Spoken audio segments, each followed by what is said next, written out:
আজি মহিলাসকলৰ বাবে আনন্দৰ দিন কাৰণ নাৰী শক্তি সবলীকৰণৰ উদ্দেশ্যে আজি অসমৰ 40 লাখতকৈ অধিক অৰুণোদয় হিতাধিকাৰীক দিয়া হয় 9,000 টকা।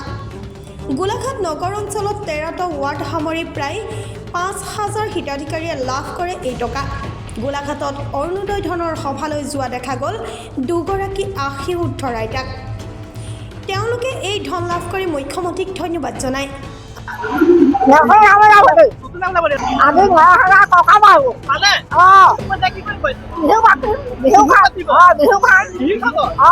বিহু খাবহে দিছে বিহুকো ধুনীয়াকৈ মাতিব দিছে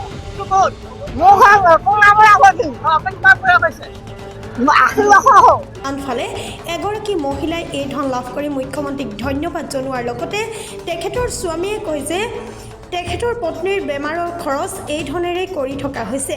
ভাল পাইছিলোঁ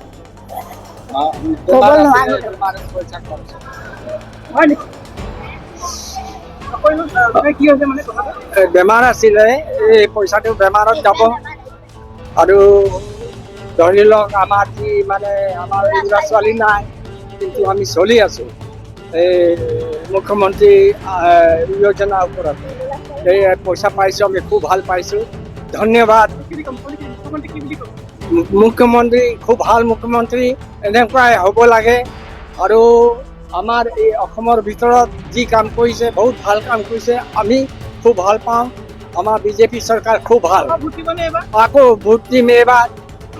অজন্তা নেহৰুৱে আমাক বহুত সহায় কৰিছে, বহুত ভাল পাইছোঁ, তেখেতে সদায় থাকক আমাৰ কামনা। আন একাংশ মহিলাই এই ধন ব্যৱসায়ত লগোৱাৰ কথা উল্লেখ কৰাৰ লগতে একাংশই সুন্দৰকৈ বিহু আয়োজন কৰাৰ কথাও উল্লেখ কৰে। আমি তাৰ কাৰণে যথেষ্ট ভাল পাইছোঁ কাৰণ কিয় আমাৰ ধৰক 9,000টো আমাক একেলগে দিছে আৰু বিশেষকৈ বিহু পাইছেহি। আমি মানুহখিনি যথেষ্টখিনি ভালো পাইছোঁ। আজি ধৰক যিখিনি মানুহে ধৰক পইচাৰ কাৰণে যথেষ্ট আৰ্থিক দিশত দুৰ্বল, তেওঁলোকে আজি যেতিয়া পইচাখিনি পাইছে তেওঁলোকৰ কাৰণে এটা সপোন হৈ গৈছে, কাৰণ তেওঁলোকে বিহুত যথেষ্টখিনি খৰচ কৰিব পাৰিব। আগন্তুক বিহু আহি আছে, ৰঙালী বিহু, যাৰ কাৰণে মানুহখিনিৰ হাতত 2 পইচা কি কৈছে সেইখিনি আমি এতিয়া বিহুত খৰচ কৰিব দিছে, আমি বিহুত খৰচ কৰিম। লগতে সকলোৱে ধন্যবাদ জনাই গোলাঘাট সমষ্টিৰ বিধায়িকা তথা মন্ত্ৰী অজন্তা নেওগক। মুখ্যমন্ত্ৰী ডাঙৰীয়াক ধন্যবাদ দিছোঁ। মহিলাসকলৰ কাৰণে ইমানখিনি কৰাৰ কাৰণে ধন্যবাদ, কোটি কোটি ধন্যবাদ দিছোঁ। মহিলাখিনিক আগবাঢ়ি যাবৰ কাৰণে ইমানখিনি সহায় কৰিছে, তাৰ কাৰণে ধন্যবাদ দিছোঁ। আৰু আগলৈ আমাক আগুৱাই লৈ যায় সবলীকৰণৰ কাৰণে ধন্যবাদ। 9,000 টকা দিছে মুখ্যমন্ত্ৰী ডাঙৰীয়াই। এতিয়া কি ক'ম আৰু আই লাভ ইউ ক'ম আৰু